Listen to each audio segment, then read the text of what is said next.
Ladies, I do have a question. A very important question, and it might be a little bit polarizing. We might have touched on it a little bit in previous episodes, but what does your dude's skincare routine look like? Like, do you look at your dude like, yo, why don't you use face wash? Yo, why don't you use this moisturizer for this? Why aren't you, putting on a face mask? Even like relative cleanliness. What kind of body washes they used? Are they using 3-in-1 still? Are they shaving, are they just raw dogging it with a blade? I was thinking about this because I go through these spurts. I go through these kind of, I think I might have like an obsessive personality when it comes to certain things. I am someone that, look, there's going to be some hard confessions in this. I'm not very good with the routine in general. My approach to skincare and cleanliness is minimal. As minimal as I can get, that's what I maintain at. Now, I think I'm a clean dude. I feel like I don't smell most of the time. And I also don't think I am, like dirty in a sense of germs or passing on stuff here and there. I wash my hands quite often. Do I use soap all the time? Not really. But like I said, we're going to get into some confessions. But what made me think this is I'm in this craze of body washes right now. And I get super obsessive, like I said, about one particular thing. Growing up in middle school, I think this is when I realized it. In middle school, I finally started using shampoo and conditioner. Was it the 2-in-1 from Axe? Yes. 100%. Yes, it was. I think that Tag had one as well back then. I was using the 2-in-1 and I thought, oh, wow, this is the coolest thing ever.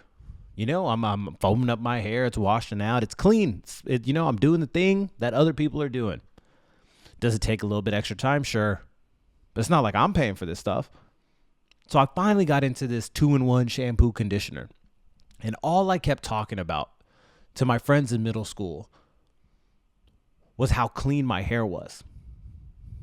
It was a little embarrassing because before that, I didn't even realize, you were supposed to be doing that.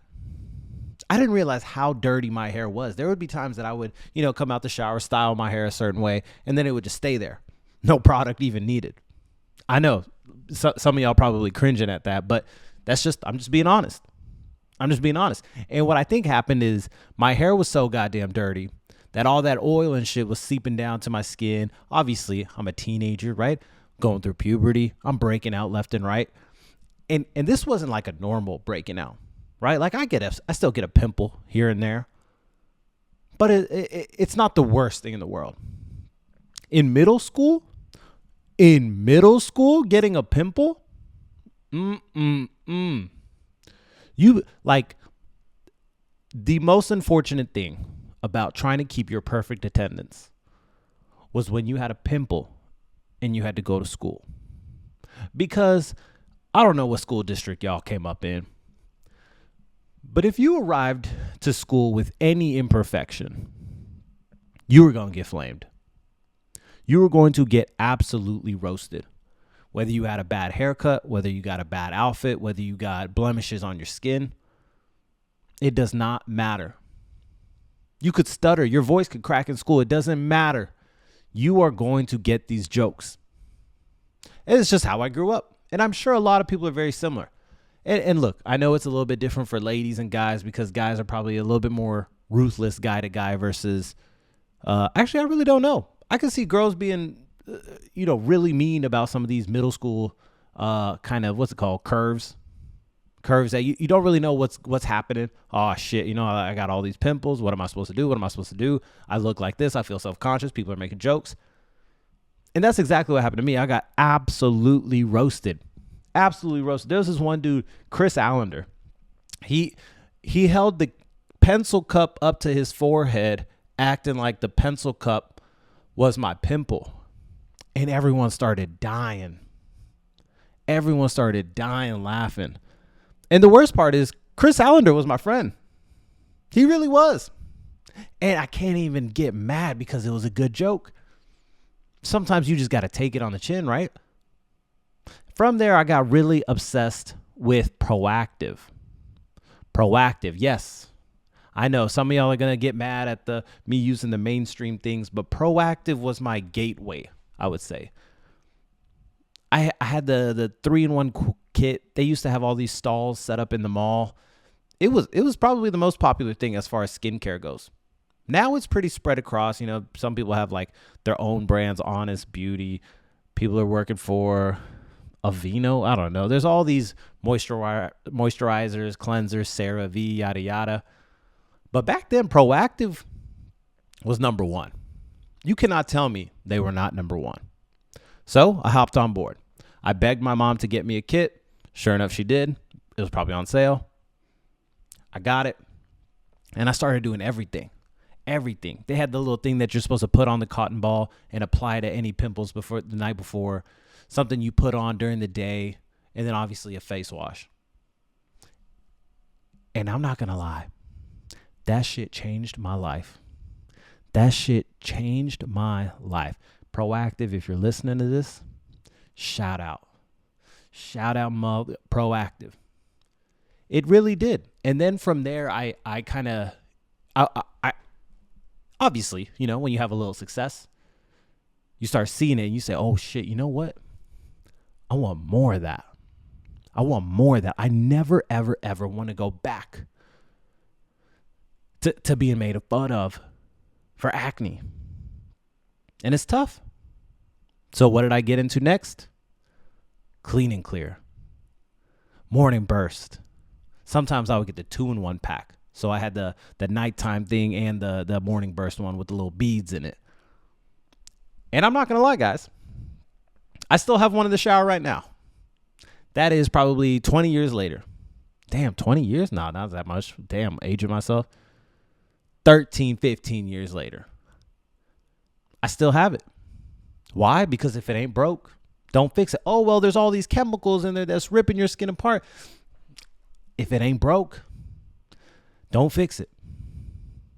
I know in this new era of information and testing, everyone, you know, they're doing these tests across the board on all these skincare products that were super commercialized. And now we're learning about the drawbacks on a lot of them. But back then, when I was having these issues, Clean and Clear was the move. Every single day. Every single day. I am someone that gets kind of weird if I don't shower like the first thing in the morning. I don't really understand the vibe of, you know, I understand people say, oh, I shower before I go to sleep. So then you're sleeping in clean sheets and then you wake up and then you kind of just brush your teeth and go. I don't know what it is. I have never been able to get around that curve. Obviously, yes, there are times that I wake up and it's like, shit, there's no time. You know, I know I'm about to get sweaty, so I will forego the shower. But every day for work, every day for school, for the past, you know, teenage years, adult years, I have always showered in the morning. And every day, I wouldn't use body wash. I wouldn't use shampoo, conditioner, but I would use good old Clean and Clear. And it kept me afloat. It really did keep me afloat. And then I started to finally learn more about it. And then, you know, I love just hearing about the science of it all. That's why I am obsessed with Huberman Lab. Because if you explain it to me in the most simplest forms and you tell me like, hey, they did these studies. I don't like hearing it from TikTok. I don't like hearing it from a person unless they, you know, tell me where they learned it from. Because a lot of times we just hear stuff. You know, we just hear stuff and we're like, oh, we're never doing that again. If you pull out a plastic cutting board nowadays, people lose their mind. So same thing with these skincare products. Isha's friends would give me so much shit for that Clean and Clear. And I would tell them, yo, look, like I'm not against giving it up.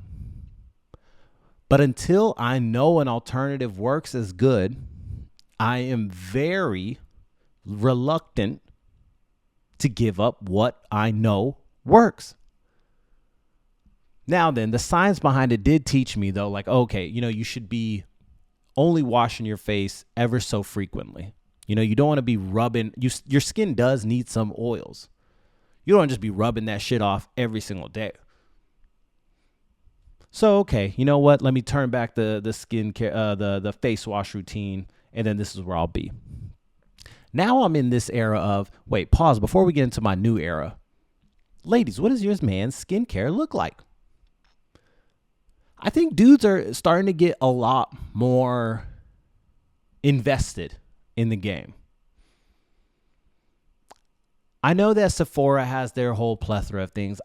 I think, in my professional opinion, guys normally get more introduced to this stuff and invested when a lady introduces them to it. So you normally see a dude when he has a girlfriend, when he gets married, whatever it is, that skincare routine evolves a little bit. Very rarely do you find the single dude that has a good routine. They might get invested in a couple products because they saw it from, whatever influencer they watch. Or they just like the smell, or they just like, like, okay, I like this perfume. I like this cologne, whatever it is. I got a couple friends like that. I don't need to say their names. But oftentimes it is the lady that brings in the research, as you're supposed to, right? Everyone's supposed to bring something to the table. And I'm not saying dudes don't know skincare routines without girls. I'm sure they do. But I'm going off of the data here. I do wonder what aspect of the skincare routine drives ladies the craziest. I think it has to be dudes that are using the 2-in-1, the 3-in-1. But I think the fellas have gotten away from that. As logical dudes, right? We did not comply with our own logic. In what world did we think that there was a bottle that had some type of chemical in it that could be a shampoo, a conditioner, and a body wash? Half the time you can shave with that stuff too. 4-in-1. It doesn't make sense, right? So I do think we've gotten around that curve. So then it's like, okay, you know what? This doesn't make sense. I'm going to stop buying this whole Axe 2-in-1, 3-in-1, whatever it is. And I'm going to get the separate shampoo, conditioner, body wash. Your trilogy, your main 3. Other people got other stuff. Cool, good for them. I'm talking about the main 3. The 3 that you go into a hotel room and okay, I'm going to see 1, 2, and 3. And I don't know, like I said, it's just my obsession with body wash that made me think about this subject. Because a lot of the fellas I know that are in my life, right, my boys, I've been surprised at the things that they've put me on. I know that sounds a little pompous, but sometimes I get so interested in the conversations of like, oh, yo, like what hair product are you using? Oh, you use that toothpaste? Oh, you're using that. Oh, hey, yo, you got to use this one. This one has SPF 15. Oh, well, you got to have more SPF. No, that's not true. We're brown, brother. We don't need a lot of SPF. Oh, okay. Hey, do you like that hair product? I don't know. It leaves my hair kind of greasy, and I don't really like the slick look. Oh, well, then you got to get, the clay instead of pomade. And it's like, damn, bro. I did not think I would be having these conversations with you when we were getting shit-faced in college. But look how far we've come. Is it your lady to thank? Who cares? Here we are. I'm in my body wash phase right now. Now, I'm not going to lie to you guys. Because I don't want Isha commenting that I'm bullshitting y'all. I'm not the biggest on body wash before. I was not the biggest on body wash before. I showered so frequently. I know. Look, I told you. I told you we were going to be honest. I'm not the biggest on body wash before. I didn't care. Sometimes I use a bar soap, and then as I became a little bit more of a germaphobe, I was like, wow, this is probably the most disgusting thing in the world. And I remember going on a trip to Orlando, and my boy and I, Kristen, were sharing a room, and I got ready first, and then he landed.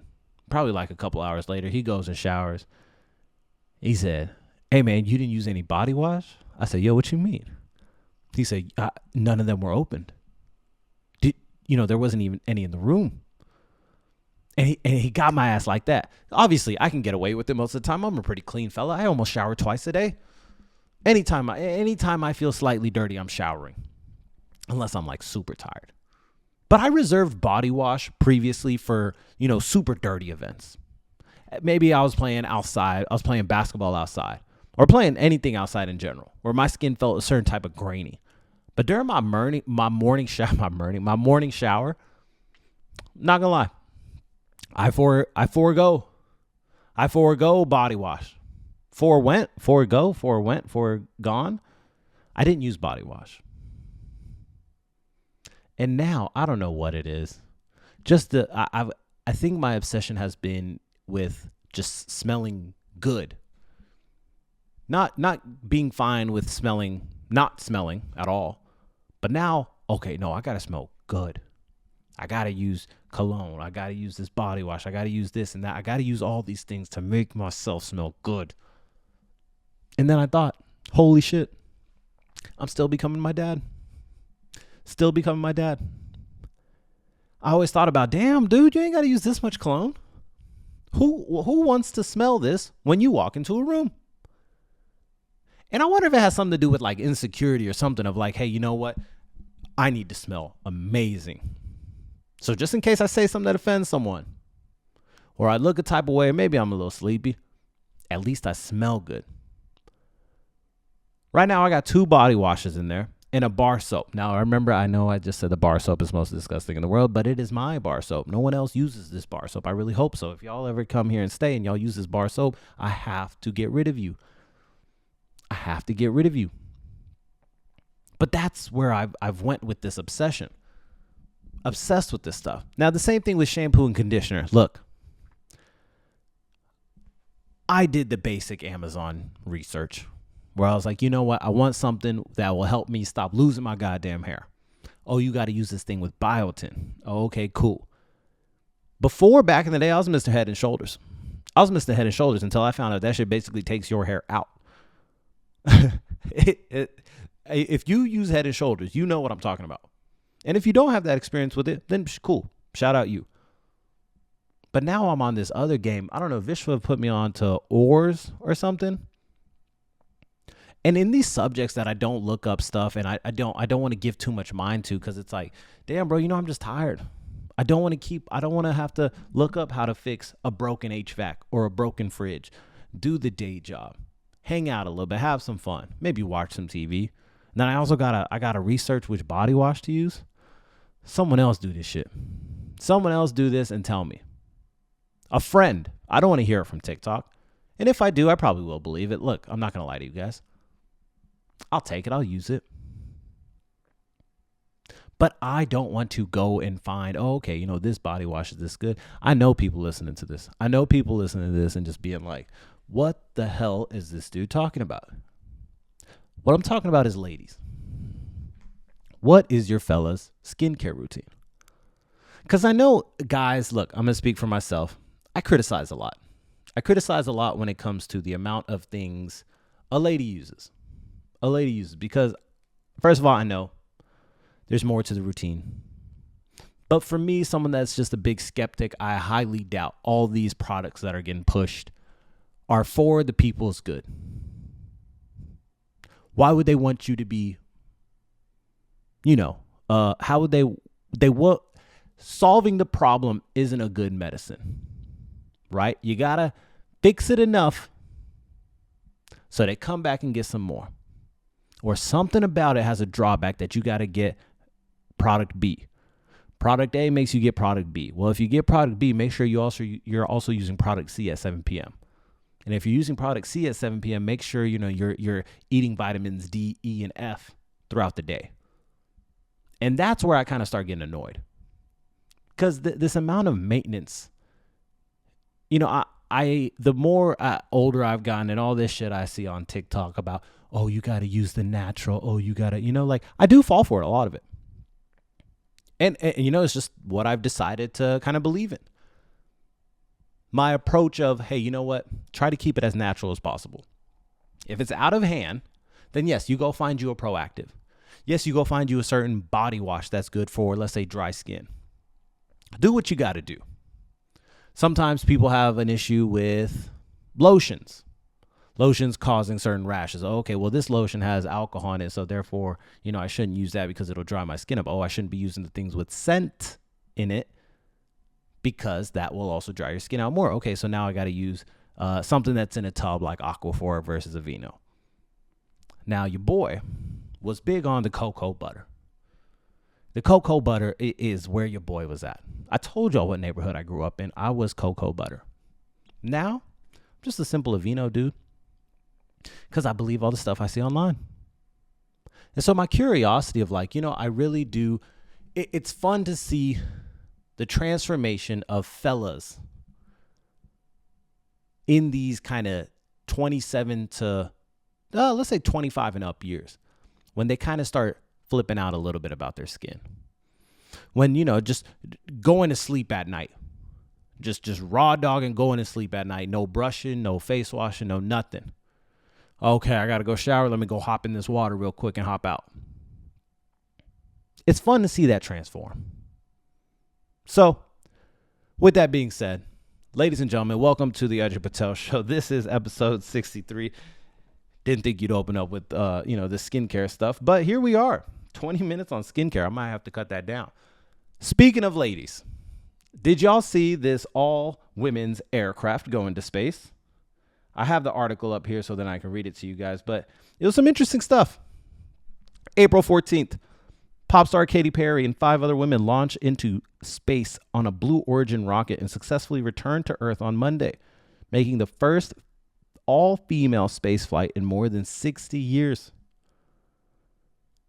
The crew lifted off from West Texas, traveled to the edge of space, where they experienced a brief period of weightlessness before returning to Earth in a flight lasting around 11 minutes. According to a live broadcast by Blue Origin, the space company founded by billionaire we ain't got to mention him, but this is the best part about being rich.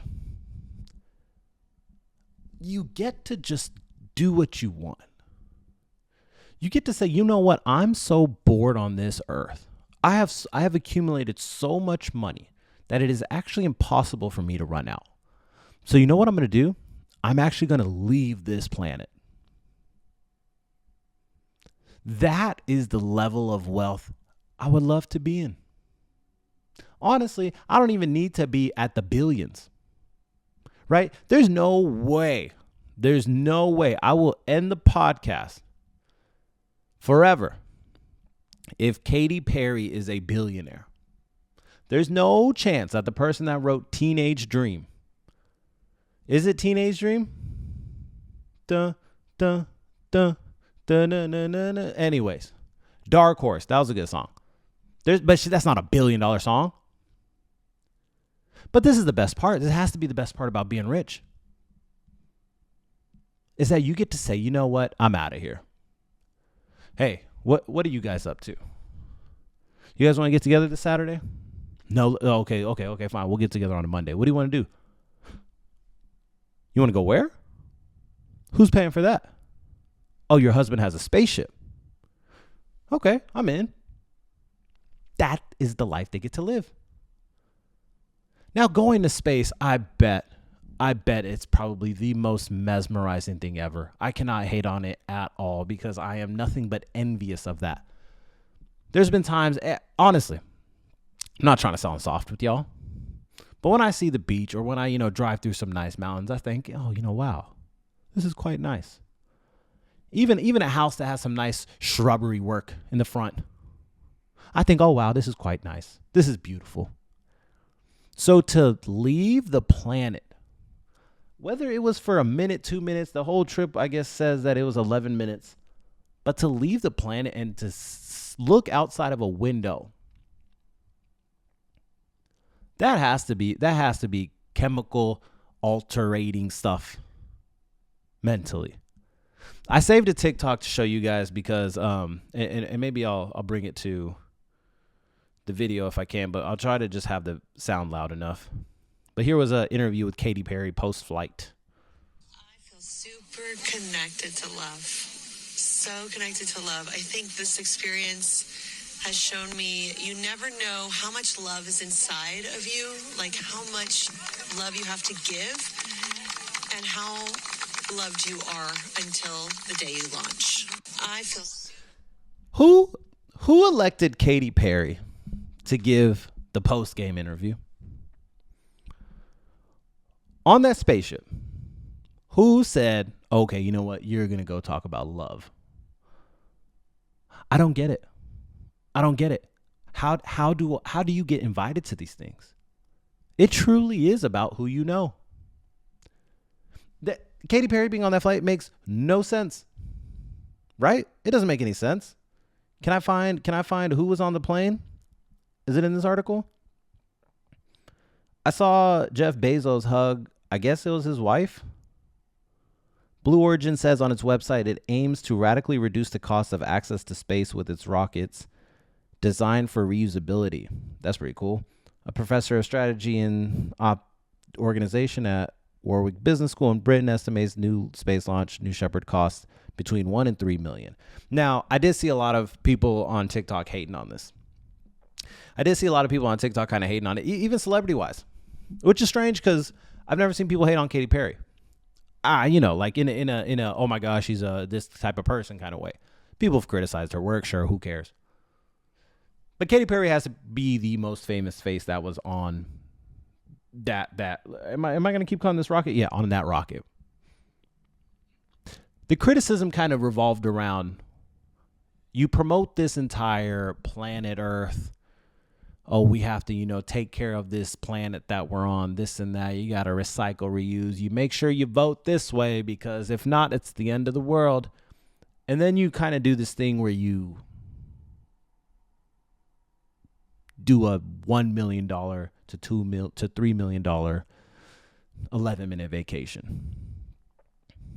In 11 minutes, $3 million was spent. Now, that's not crazy, right? If you're rich, I am flying to Houston, Texas this weekend. And I think I paid about $280 for my trip there. I will be in the air for about 2.5 hours. The most I'll see is the top of Los Angeles and then the top of Houston, Texas. Something I've seen 100 times. If I was a millionaire, if I had a couple million in the bank and I could throw $1 million, and don't get me wrong, I don't even think Katy Perry probably paid $1 million. A ticket on this probably cost maybe $300K. Let's make some numbers up. If it costs $300K, and on average it maybe costs $10 to $100K to charter your private jet, and that's for when you're going to a destination, going on vacation to go see something that you haven't seen. Maybe you're spending time with family. Maybe you're spending time with friends. Now someone presents you this opportunity. Hey, for another $200K, you can get on this spaceship with us and we're going to do this whole, all women crew thing. We're going to make headlines. We're going to test the spaceship again. And it's perfectly safe. It's perfectly safe. You'll be perfectly fine. Everything is, you should trust everything that we have going on. The fellas did it a couple months ago. They all came back perfectly fine. No damage, no mental stuff. They're all good. It's not like Fantastic Four. You guys will be fine. You would take that trip. You would 100% take that trip. And so I do understand the criticism of like, oh, what was the point of this? During a time of, a lot of restlessness in the world, why would you spend the time doing this? You need to be promoting this. You need to be pushing this campaign. You need to be doing this. And I disagree.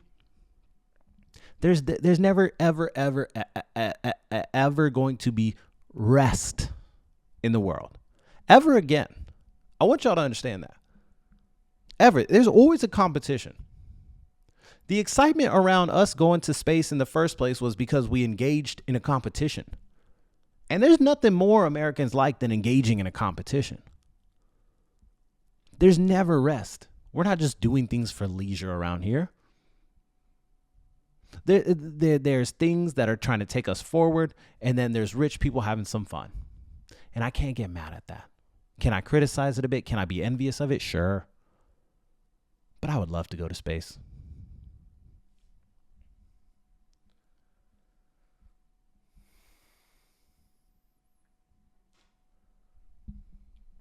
Alrighty, what have I been up to? I was in Temecula this past weekend. For my sister-in-law's baby shower. I'm still getting used to these new titles, you know? Sister-in-law, mother-in-law, father-in-law. I hope I'm not the only person that has, been, I'm not, I am awkward with it. I'm awkward with the new titles. The wife thing I've gotten a little bit more normalized to it, but I still hesitate, Do I say partner? Do I say significant other? My wife. Why? That's how I say it. And I'm sure I'll get used to it. I'm sure I'll get better at it. I haven't had enough time to put some sauce on it, But some of these other terms, like Isha's parents were in town, obviously, because this is their daughter's baby shower. And a couple times I said uncle, and I was like, am I supposed to be calling you dad? Like what? Father? Papa? Like what am I supposed to call you? Not, and obviously I do think, people just exercise the term dad, and it makes sense. The first time I heard my brother-in-law, so my sister's husband, call my parents mom and dad, I tensed up a little bit. I said, what's going on here? But it makes sense. This is what you're supposed to do, right? You're supposed to welcome another family in. But that's not the focus here. I'm basically just saying I'm still working on these titles. And what kind of helps is obviously things like this, where you have these family gatherings and you feel, honestly, I feel like I'm inside the club now, Before, I was getting in line, I was hanging out, and I was determined to get inside this club. You get engaged. Okay, I got the password to the club. I know I have a table reserved, but I'm still not inside the club. Why am I still waiting in line? And then after marriage, I know, such a strange metaphor, but after marriage, it does feel like this. Interacting with the cousins, interacting with the family, friends, and it feels like, oh shit, like I get to be a little bit more loose. I get to be a little bit more friendly. I get to be a little bit more everything. Maybe there was a side of me that I didn't want to show before. You get to just kind of be a little bit more free. And I'm sure, everyone doesn't feel like this. I'm just saying my personal experience. Overall, a beautiful baby shower.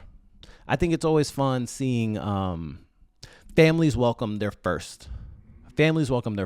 When my sister was the first on our side, obviously I don't have any kids yet, but when my sister was going through these baby showers, there was this, sense of energy. We had 2 baby showers, a gender reveal. There was all this electricity in the air where people are so excited. They're checking on my sister ever so frequently, buying gifts left and right.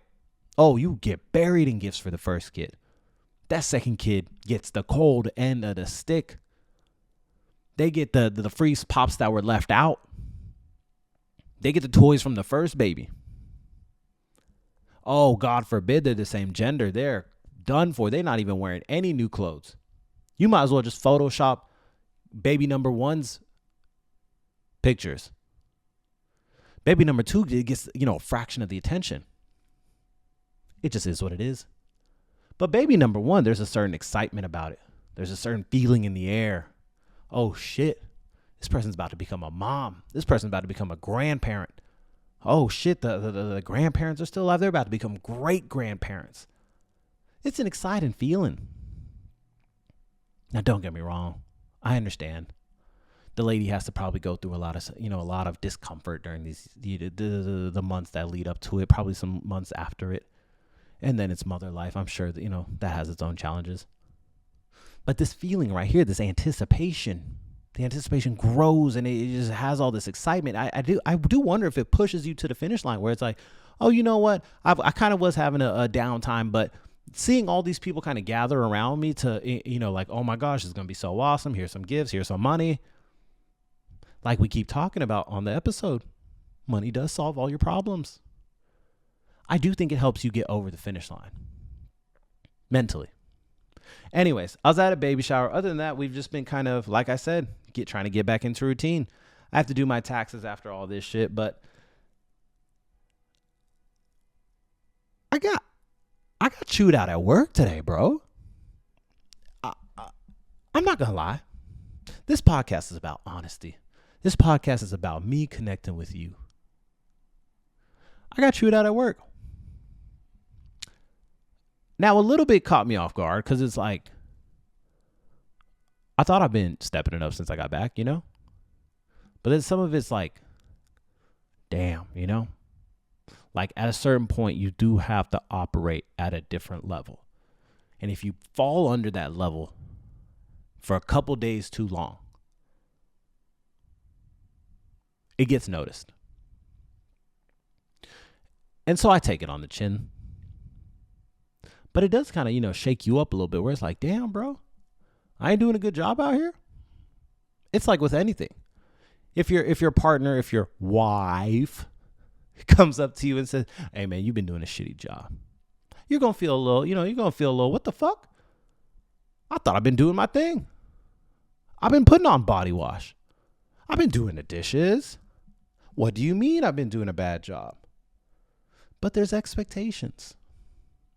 There's expectations from everyone. You can't, I have no expectations for this. Shut up. There's always something.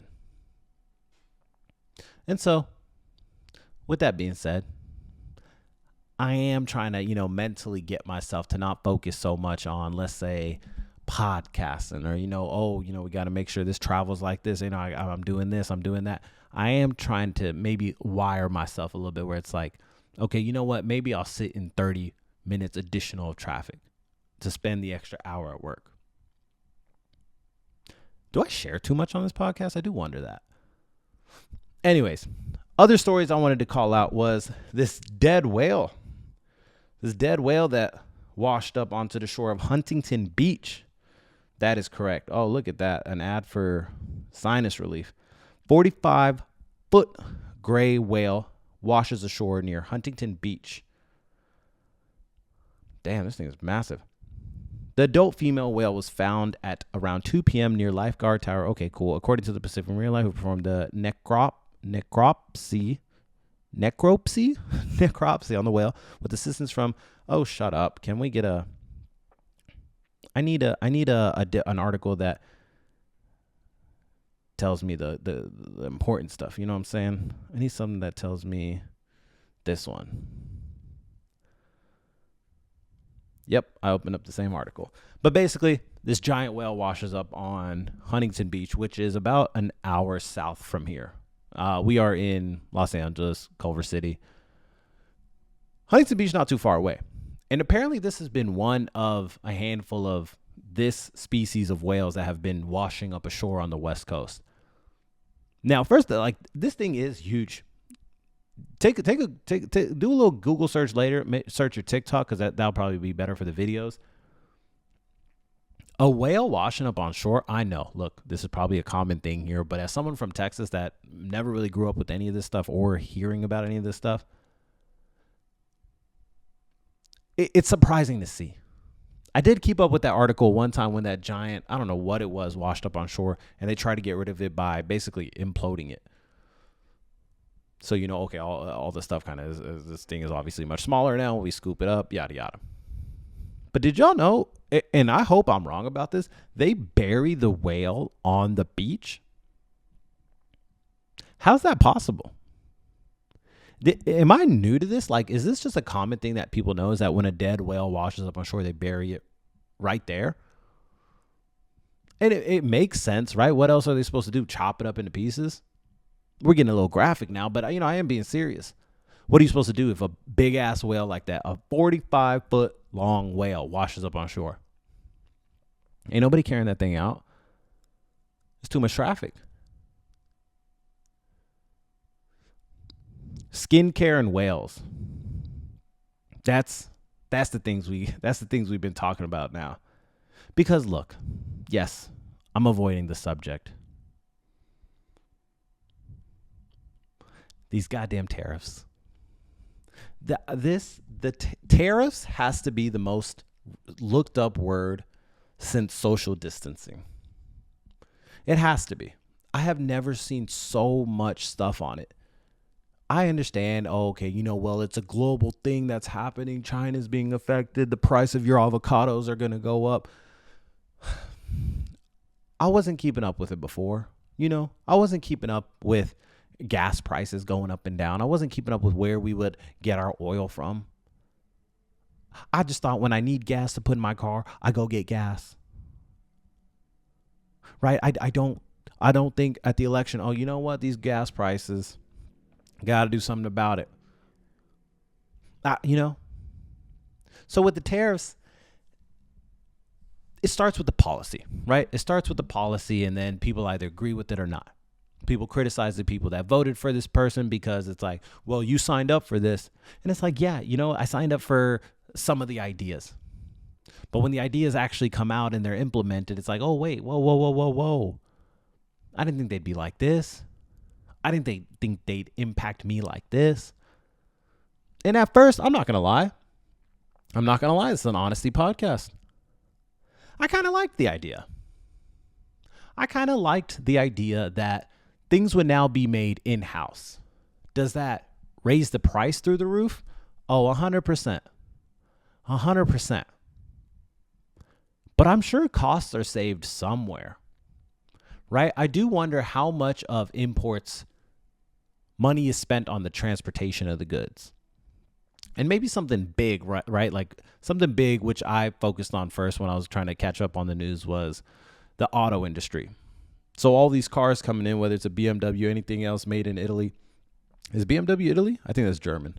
Anyways, Italian motors, German motors coming in to the United States. There's a certain markup because of the money it takes to get that shit over here.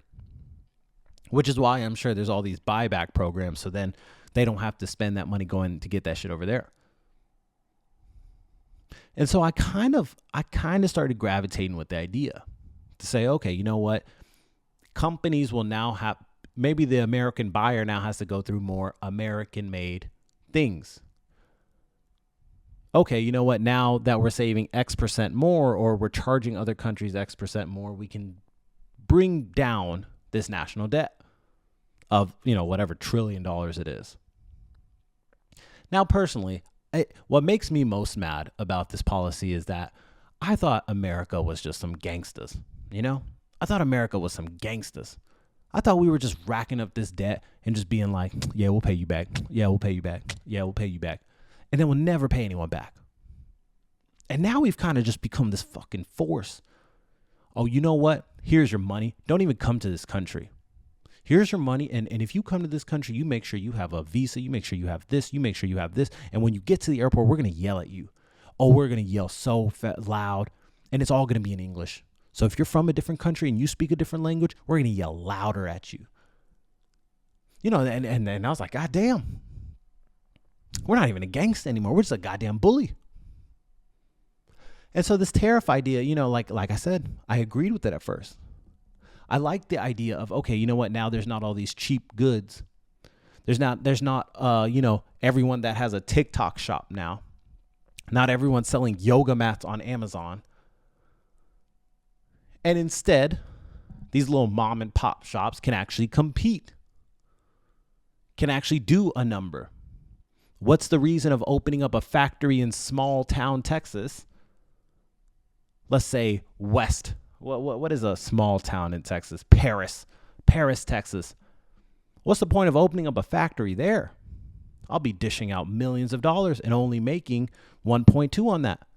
Instead, I can open up the factory in China, in India, and my money will be threefold. Why would I not do that? And then I'll outsource everything. And so I like the idea where it's like, I know I'm not the biggest on being anti-millionaire, anti-billionaire, but it does reduce this sometimes.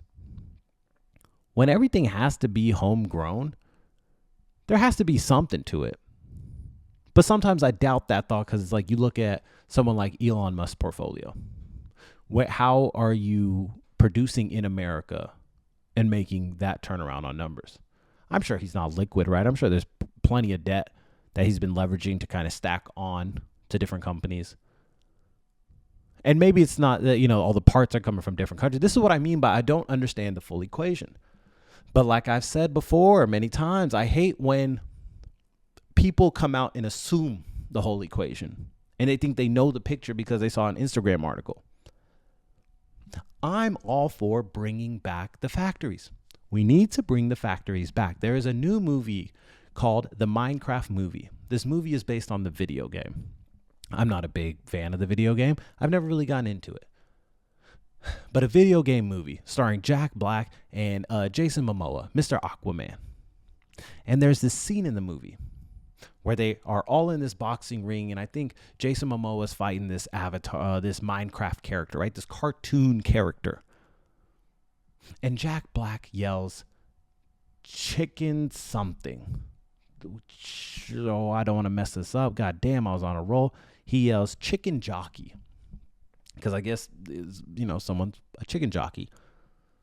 And the trend is for everyone to lose their mind in the theater, throw popcorn around, throw their bins, throw their drinks, throw everything they have, absolute pandemonium, and then run out of the theater.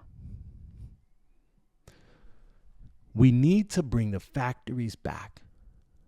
These people that are doing this shit, you wonder why you go to the movie theater and you see no one working there. It's because of shit like this. You wonder why, man, why do I have to get my tickets on an electronic screen? This thing never works. This QR code never scans. How do I tell it that I have this coupon or I have this gift card to use? Why is no one at the popcorn stand? I got to wait 30 minutes and then I still got to pay $100 for popcorn. Why isn't anyone cleaning up these theaters nice? It's because of shit like this. Growing up, there was an AMC in the Irving Mall.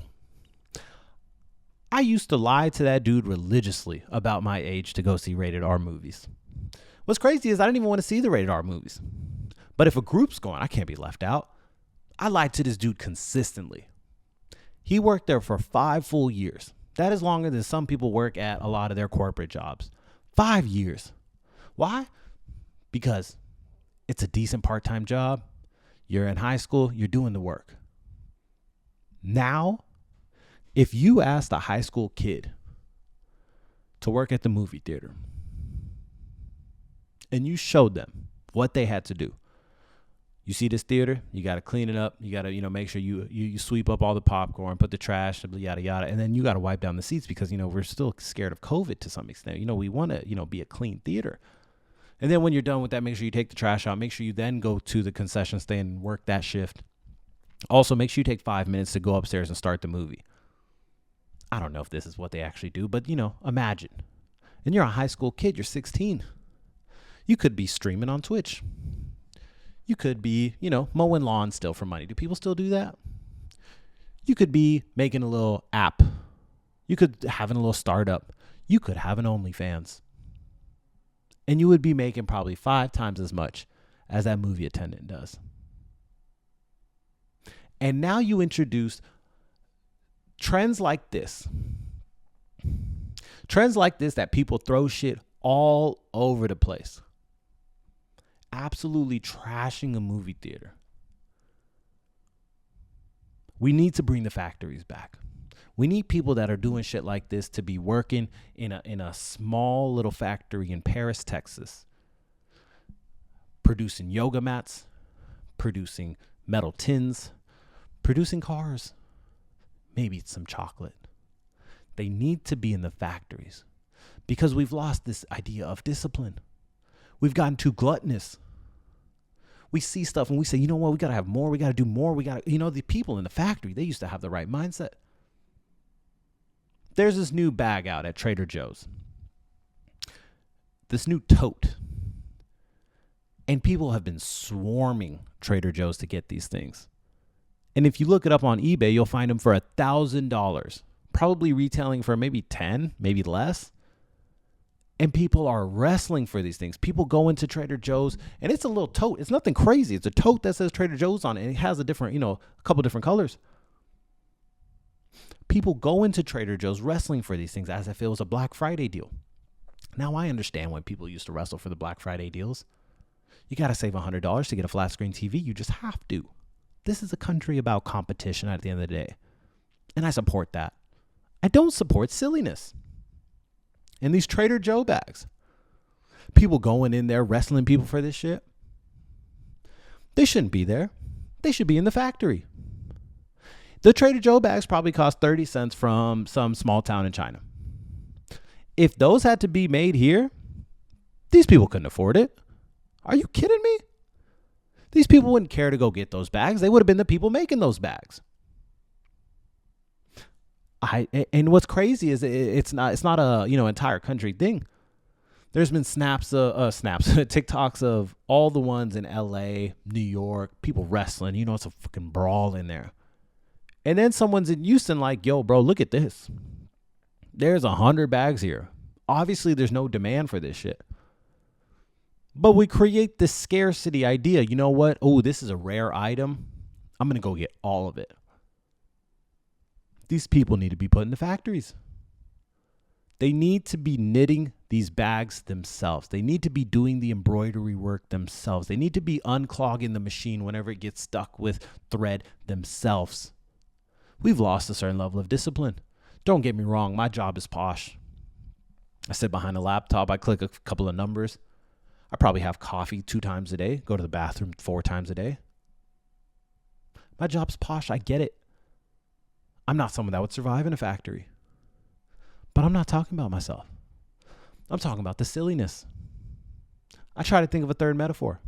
Couldn't really think of it. But we need to bring the factories back. Do I think this plan will work?